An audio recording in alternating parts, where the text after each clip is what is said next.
now I'm just going to use just scrap fabric here. I'm just going to tuck it under the plastic.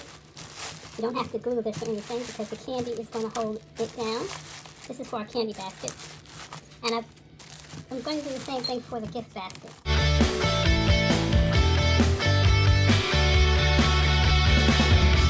Okay, hello everyone. Now we're getting ready to get started with this basket.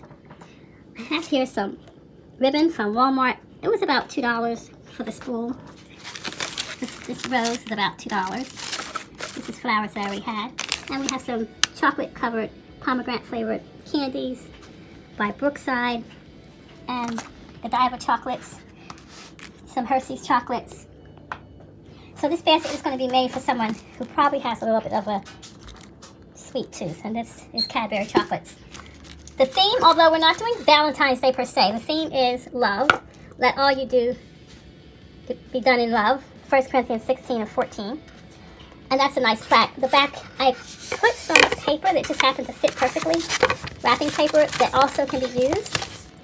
I just slid it in there to cover the back of the gift because this is $3.88, and I don't want to see that.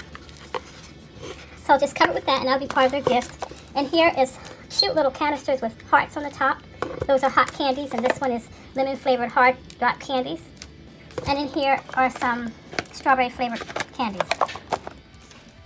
Okay, so far I put our little treasure chest here of chocolates in here, right on top of our strawberries.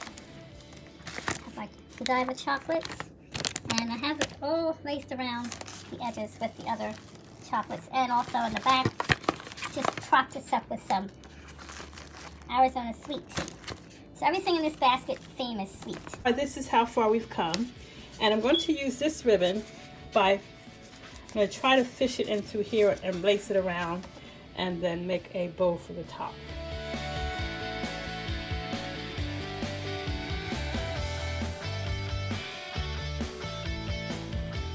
Okay, this is the finished product. It has the candy inside and the card on the outside. This is the one that Sister Renee did a beautiful job on this.